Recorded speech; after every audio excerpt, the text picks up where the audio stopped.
Qui n'a jamais rêvé de faire sa bûche maison à moindre coût? Oui, mais voilà, faire sa bûche maison, c'est souvent ultra galère. Mais aujourd'hui, rien de tout ça, je vous propose 2 recettes pas à pas, une fruitée et une chocolatée. Ces recettes, elles sont ultra simples et croyez-moi, accessibles à tout le monde, et ce, même si vous pensez être nul en pâtisserie. Pas besoin de matériel compliqué, et surtout, vous allez impressionner vos convives au moment du dessert. En plus, j'ai pensé à tout le monde, j'ai voulu ces recettes le plus inclusives possible, parce que je sais qu'à Noël, on a souvent une personne à table qui est végane, une personne à table qui mange sans gluten ou qui est allergique au soja par exemple. Et bien sachez que ces bûches, elles sont sans gluten, sans œufs, sans lait, elles sont donc véganes. Et en plus de ça, que vous soyez team dessert fruité ou team dessert chocolaté, vous allez forcément trouver votre bonheur dans cette vidéo. Moi c'est Andrea, chef végane, et bienvenue sur ma chaîne.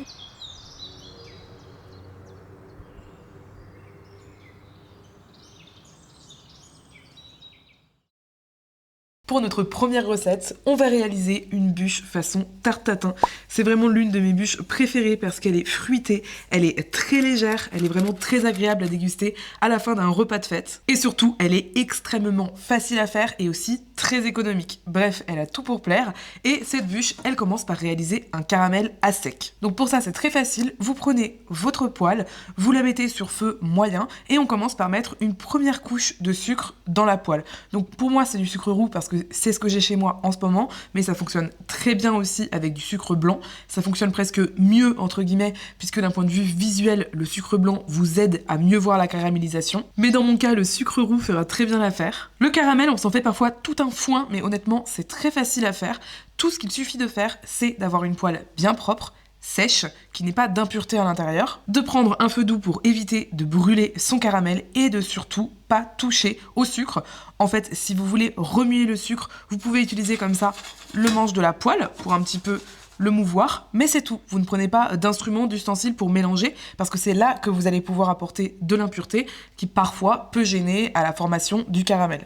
Ça fait quelques minutes et comme vous pouvez le voir sur le coin de la poêle, le caramel commence à se former. On attend toujours, on peut baisser légèrement le feu si on trouve qu'il est un peu fort. Et en fait là on peut voir au fur et à mesure le sucre qui va fondre petit à petit en fait dans toute la poêle. Ça y est, le caramel a commencé à se former sur toute la surface de ma poêle, donc je reprends mon sucre et je vais refaire une petite couche au-dessus comme ça. Ça va me permettre en fait de faire mon caramel petit à petit au fur et à mesure et en fait le sucre qui a déjà commencé à fondre et à caraméliser dans le fond va en fait apporter la chaleur nécessaire au sucre du dessus pour que lui aussi se transforme en caramel.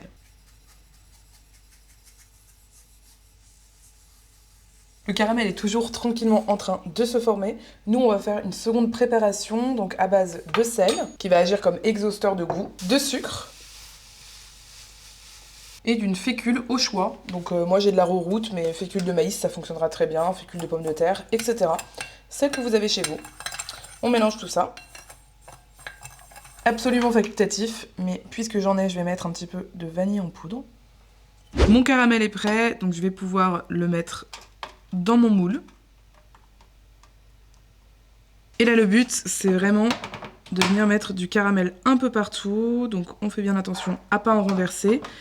Néanmoins, hop, on bouge comme ça son moule. On peut utiliser un torchon pour ne pas se brûler si vous êtes sensible à la chaleur. Et je vais passer un petit peu la couche de caramel tout au long de chaque bord de mon moule à cake. Prenez bien un moule à cake idéalement qui soit assez fin mais assez haut parce que pendant la cuisson les tranches de pommes vont tout simplement se tasser et vous risquez d'avoir à la fin une bûche qui est assez plate et honnêtement je trouve que c'est moins joli.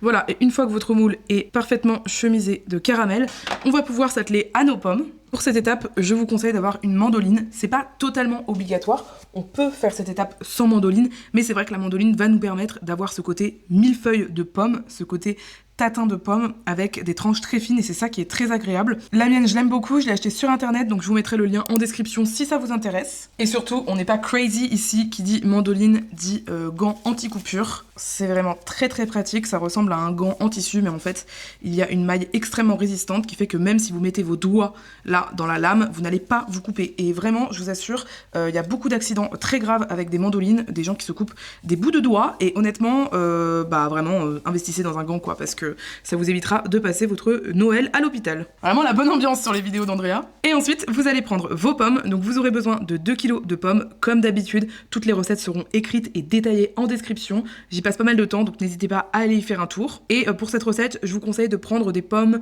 Fuji, Royal Gala ou encore Pink Lady. Pour moi, c'est des galas. On va tout simplement commencer par les éplucher. J'aime beaucoup aussi les Juliettes en bio. Je pense qu'elles seront parfaites pour cette recette. Et là, tout simplement, vous allez pouvoir passer votre pomme sur votre mandoline pour faire des tranches fines. Là, on a une très très belle finesse. On doit être vraiment sur 1 mm, je pense, d'épaisseur. Et je trouve que c'est parfait. Une fois que j'arrive au cœur et aux graines, ici apparemment il y a un petit défaut dans la pomme, je vais tout simplement la retourner et faire de même de l'autre côté. Je suis arrivée aux graines de l'autre côté, je vais pouvoir garder ce petit bout de pomme pour le snacker, le manger au goûter ou que sais-je et continuer avec mes autres pommes. Mon moule est prêt à recevoir mes tranches de pommes, donc l'objectif c'est vraiment de faire une fine couche de tranches sur le fond et aussi sur les côtés, c'est très important. Si vous n'en faites pas sur les côtés, vous aurez plus de mal à démouler votre bûche. Et donc ce que vous pouvez faire, c'est vraiment prendre comme ça des pommes et les mettre bien dans le coin. Bien évidemment, vous ne vous brûlez pas, mais à ce stade, normalement, le caramel est refroidi. Et c'est ces pommes-là qui sont sur le côté qui vont bien aider à démouler.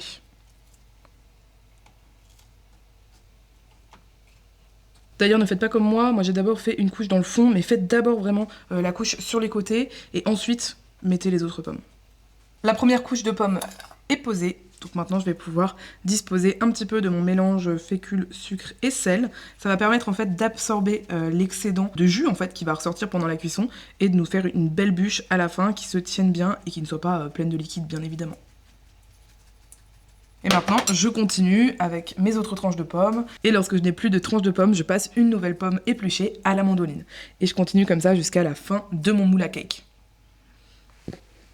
Voilà, donc je suis arrivée en haut du moule. Je vous invite vraiment à bien presser les pommes au fur et à mesure. Vous allez voir, il y a du jus un petit peu qui va remonter du dessous. S'il y a trop de jus, vous videz le jus. Vous pouvez le garder. Moi, je l'ai mis dans ma poêle où j'avais fait mon caramel. D'ailleurs, j'en profite pour vous dire, si vous vous demandez comment rattraper votre casserole ou votre poêle après avoir fait du caramel, c'est extrêmement simple. Vous faites bouillir de l'eau dans votre bouilloire. Vous mettez de l'eau bouillante dans votre casserole ou votre poêle. Vous faites chauffer, vous faites bouillir quoi en gros. Et ensuite, vous allez voir, le caramel va se dissoudre totalement dans l'eau et vous n'aurez pas à frotter votre poêle ou votre casserole. Revenons-en à notre bûche, donc je presse bien, comme dit s'il y a trop de jus, je l'enlève, mais là ça me paraît raisonnable, et ensuite je vais pouvoir enfourner pendant 1 heure à 150 degrés. Et donc là c'est très important dans votre four, vous allez mettre le lèche frites en dessous, et ensuite à peu près au milieu vous allez pouvoir mettre votre grille, ainsi que votre bûche, parce que dans les coins du moule, en fait, en général, il y a un petit peu de liquide qui peut passer, et comme là il y a pas mal de liquide dans cette bûche, eh bien je vous conseille vraiment de protéger votre four. Et c'est parti. Alors c'est bon, la bûche est sortie du four, je l'ai laissé un petit peu tiédir, ce qui fait que je peux prendre le moule à la main et je vais maintenant pouvoir tout simplement démouler ma bûche sur mon plat de service. Donc on ne pourra pas la déplacer ensuite, donc il faut vraiment bien la démouler directement sur votre joli plat de service. J'ai passé une spatule le long des bords avant pour être sûr que ça se démoule bien, mais normalement il n'y a aucun souci. Regardez-moi ça, cette magnifique bûche. Il reste plus rien dans le moule, mais si vous avez encore quelques petites tranches sur le fond, vous pouvez très bien les reprendre et les remettre sur votre bûche. Là, on est vraiment, si vous voulez, sur un lingot doré. On se rend pas compte, mais c'est vraiment une sorte de millefeuille de pommes caramélisées à la vanille, juste excellent. Vraiment, ça donne juste trop envie. On voit bien toutes les couches sur le côté. Néanmoins, est-ce que ça manque pas de quelque chose?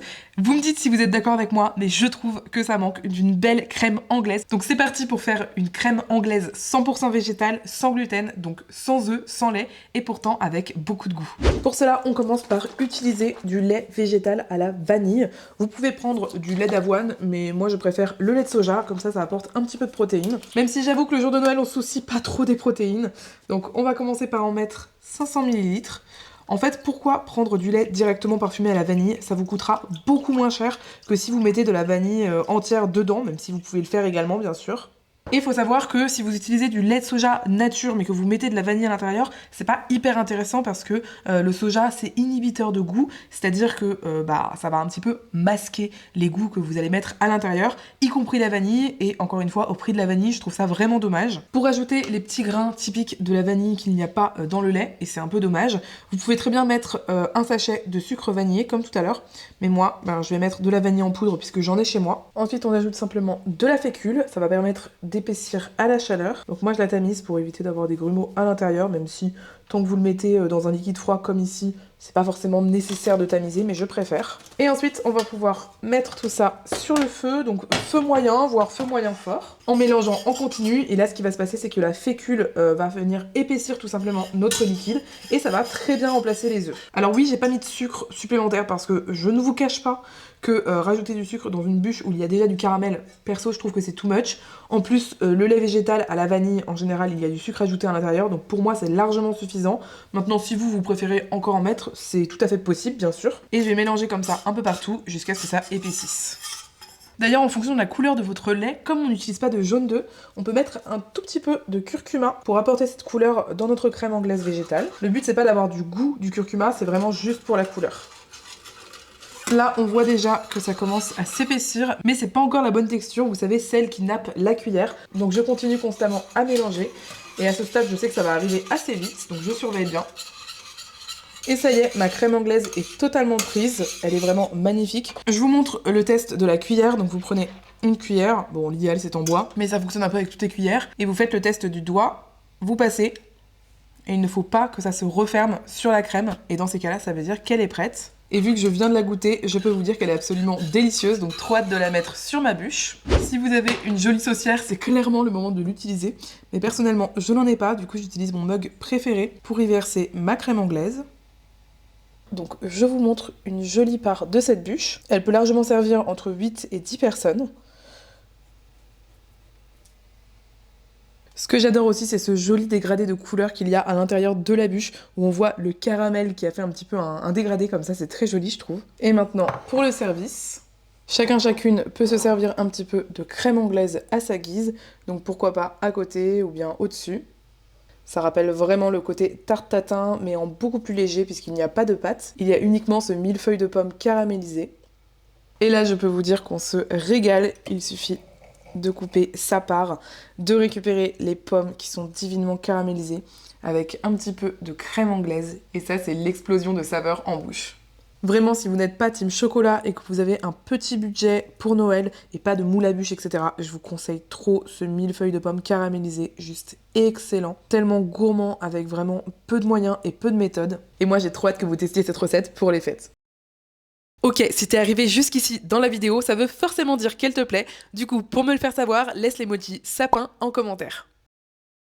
On passe à la deuxième recette de bûche de Noël, et là vous allez être étonnés parce que oui, elle commence avec un légume, mais rassurez-vous, il est totalement imperceptible dans la recette, et au contraire, il va vous apporter plein de bonnes choses, surtout sur un repas un peu lourd comme celui de Noël. C'est une recette que j'ai testée et approuvée depuis littéralement des années, je pense que ça fait 4 ou 5 ans que je la fais, même plus en fait. Et on commence par couper le haut et le bas de la butternut, comme ceci, et ensuite on va venir pouvoir l'éplucher. Je sais qu'on n'a pas tous et toutes les mêmes outils, moi j'avoue, j'ai un éplucheur qui coûte littéralement 1,90 €. Je l'achète en général en boutique de restauration professionnelle. Ça s'appelle un rasoir et comme vous pouvez le voir, ça fonctionne extrêmement bien. Mais je sais que toutes les cuisines ne sont pas équipées pareil, et si votre butternut est très dur, que c'est difficile pour vous de l'éplucher, je vous invite à le passer au four ou bien même au four à micro-ondes pendant genre 5 minutes, et il va comme ça en fait se ramollir un petit peu et ça va être beaucoup plus facile de l'éplucher et de le couper. Après bien sûr vous pouvez aussi utiliser des cubes de butternut surgelés si vous préférez, juste faudra bien penser à leur extraire toute leur eau. Une fois que c'est fait, on va pouvoir couper la courge en cubes. Pour ceci, dès que vous utilisez un couteau pour couper une courge, je vous invite à tout simplement planter un petit peu le couteau, et si c'est difficile, vous pouvez faire bouger en fait la courge. Vous n'appuyez pas spécialement sur le couteau, mais il va s'enfoncer tout seul, vous avez vu, et ça va couper tout seul. Donc moi j'ai un couteau de bonne qualité qui coupe très bien. D'ailleurs si vous aimez cuisiner ou vous connaissez des personnes qui adorent cuisiner, très bonne idée de cadeau, des bons couteaux, franchement ça change la vie en cuisine. Je vous mettrai le lien des miens en description. Mais c'est vrai que cette astuce de faire bouger en fait la courge, alors faites bien attention à vos doigts bien évidemment, c'est vraiment miraculeux. Ensuite avec une cuillère, j'enlève les graines. Je coupe la courge en cubes.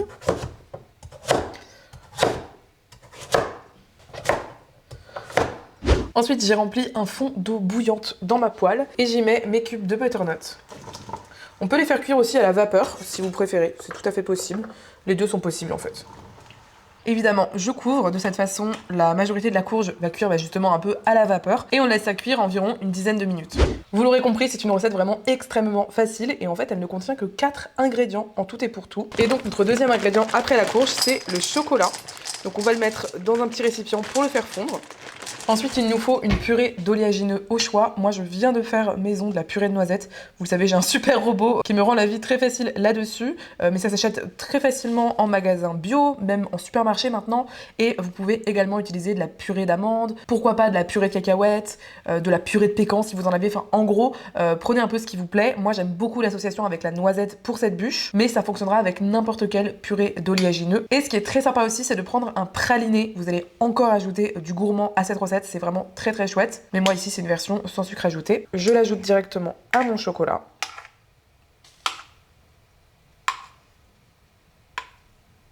On ajoute également de l'huile de coco, donc désodorisée ou non, donc ça n'a pas grande importance ici. On va maintenant pouvoir faire fondre tout ça dans un bain-marie par exemple. Vous pouvez aussi utiliser votre four à micro-ondes. Il faut juste le faire 30 secondes par 30 secondes. Je vous avoue, je connais pas parfaitement la méthode parce que ça fait longtemps que j'ai plus de four à micro-ondes. Et là, on mélange de temps en temps, on va laisser fondre tranquillement. Le but, c'est vraiment de ne pas cuire le chocolat. Il faut le faire fondre vraiment à feu doux. Ok, donc le chocolat est totalement fondu. En général, j'éteins le feu vraiment avant que tout soit fondu pour pas que ça brûle tout simplement. Et ensuite, j'ajoute une ou deux pépites supplémentaires qui ne sont pas fondues dans le chocolat. C'est une méthode qui permet plus ou moins de tempérer le chocolat. Vous pourrez regarder sur internet, tempérer le chocolat, ça permet d'avoir un chocolat ensuite qui est plus brillant, qui est plus adapté pour l'utilisation en pâtisserie.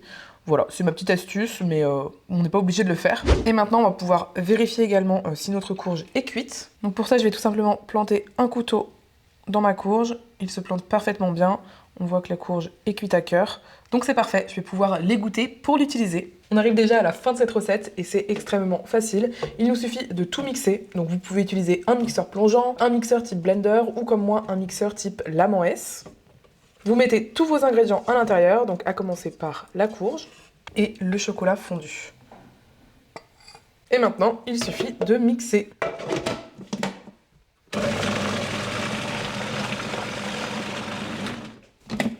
Et voilà le résultat qu'on obtient. Donc ça fait comme une sorte de mousse au chocolat qui va être plus épaisse, comme une crème au chocolat. Vous vérifiez bien qu'il ne reste pas de morceaux. Si c'est le cas, vous remixez encore un coup. C'est une recette qui peut tout à fait se faire dans un moule à cake classique. D'ailleurs, c'est la première année personnellement que j'ai investi dans un moule à bûche. Mais avant ça, j'utilisais simplement un moule à cake dans lequel je mettais du film alimentaire et ça fonctionne extrêmement bien. Juste, vous avez une bûche à la forme d'un lingot. Mais cette fois-ci, j'ai eu envie d'utiliser, regardez-moi ça, un très joli moule en silicone. Il ne passera pas au four, donc ça ne me pose pas de soucis. Ça permet d'avoir un effet un peu professionnel entre guillemets, sans pour autant que vous en cuisine vous soyez cassé la tête. Et j'en profite pour remercier mon papa qui m'a offert très gentiment ce moule, donc merci beaucoup à lui, je sais qu'il regardera cette vidéo. Ensuite je verse simplement mon appareil dans mon moule. Je vous invite avec une spatule de la bonne taille à lisser un petit peu le dessus, puisque ce dessus deviendra le dessous, donc il faut que ce soit bien lisse. Vous pouvez également un petit peu tapoter comme ça votre moule, au cas où s'il y a des bulles qui se sont faites à l'intérieur. Et ensuite, on va pouvoir mettre notre bûche au chocolat au frigo pendant au moins 12 heures. En gros, le mieux c'est de la faire la veille et comme ça vous l'avez pour le lendemain. Il est temps de démouler notre deuxième bûche et comme vous le voyez, j'ai pris un grand plat. Bon, si vous avez un plat esprit de Noël, c'est encore mieux.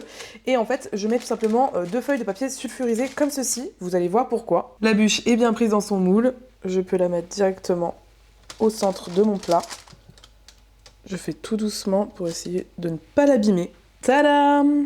Je ne sais pas ce que vous en pensez, mais je la trouve très jolie. Franchement, on pourrait croire que c'est une bûche qu'on a achetée chez Picard, par exemple. Et comme vous l'avez vu, c'est vraiment une bûche très facile à faire, avec seulement 4 ingrédients. Maintenant, vous avez 2 choix. Soit vous la laissez juste comme ça, vous la décorez comme vous avez envie de la décorer. Soit vous faites comme moi et vous utilisez du cacao en poudre pour donner un effet velours sur la bûche. Pour ça, je prends simplement une petite passette comme ça, et je mets du cacao à l'intérieur. Et hop, je saupoudre. Vous allez voir, ça va vraiment donner cet effet velours très très sympa. Et si comme moi vous avez des toutes petites bulles sur le dessus, bah ça les cache également, donc c'est chouette. Et peut-être qu'à ce stade, vous avez compris, c'est la raison pour laquelle j'ai mis du papier sulfurisé en dessous. Si vous ne mettez pas de cacao dessus, bah aucun besoin de mettre du papier sulfurisé en dessous. C'était juste une petite astuce pour éviter de devoir nettoyer le plat en dessous, ça aurait pas été évident. J'avais acheté des petits chocolats comme ça dans les petits moules pour Noël. Donc je viens les disposer délicatement sur ma bûche, histoire de faire une petite déco. Et voilà le résultat de la bûche, je vous la montre du dessus, je trouve qu'elle est vraiment très jolie et pourtant vous l'avez vu c'était vraiment une bûche pour les nuls. Je dois quand même vous dire que si vous faites la même astuce que moi, du papier sulfurisé, veillez bien à faire vraiment des petites bandes très fines qui sont super faciles à retirer parce que moi j'ai quand même un peu galéré donc voilà, ne faites pas comme moi avec des gros papiers, faites vraiment en tous les cas des bandes fines au niveau de la bûche, vous voyez, et après élargie quoi. Mais mettez à peine la bûche dessus, comme ça quand vous l'enlevez, vous avez moins de soucis que moi parce que moi c'était pas évident. Cette bûche je l'ai faite pendant des années dans un plat à cake et c'est très très bon mais on n'a pas du tout le même effet visuel forcément. Là c'est vraiment le moule qui fait tout, ça rend quelque chose de très joli, on se dit mais attends c'est toi qui as fait cette bûche? Bah oui et en plus c'était une recette pour les nuls. Et c'est parti pour servir, je vous montre l'intérieur comme ça, même s'il n'y a pas vraiment de suspense. Bien évidemment c'est une bûche, vous pouvez reprendre la base et ensuite si vous le souhaitez mettre des choses à l'intérieur, ça peut être très sympa aussi mais je vous assure que juste comme ça elle est déjà délicieuse. Là, vous pouvez très bien servir cette bûche. Moi, j'aime beaucoup la servir avec un coulis de fruits rouges. Pour ça, vous achetez des framboises surgelées, vous les faites réchauffer tout simplement, et ensuite, vous les mixez et vous les passez dans un tamis. Vous pouvez rajouter du sucre, bien évidemment, un tout petit peu de jus de citron, pourquoi pas. Mais en tous les cas, je vous assure, cette bûche très facile se suffit à elle-même. Regardez comme elle est mousseuse. En fait, malgré son apparence, elle est vraiment assez légère parce que, bah, vous l'avez vu, les ingrédients sont très simples. On a un petit peu de légumes à l'intérieur, même si ça ne se sent absolument pas vraiment. En plus, vous pouvez jouer au jeu des devinettes à table en disant il y a un légume caché à l'intérieur. Une fois que tout le monde s'est régalé, bien sûr, ne le dites pas avant. Si vous utilisez du praliné, il y a un côté encore plus gourmand, mais dans tous les cas, c'est absolument excellent. Vous m'en direz des nouvelles. C'est bientôt Noël, alors crois-moi, tu seras forcément intéressé par cette vidéo qui porte sur le sujet des apéros de Noël. Si tu cliques, tu vas découvrir pas moins de 8 recettes d'apéros qui sont toutes véganes et sans gluten. Elles sont très économiques, faciles et rapides. Et je vous le dis, dedans, il y a une recette de foie gras vegan. Du coup, je te dis à tout de suite sur une autre vidéo de la chaîne, et d'ici là, je te dis à très bientôt!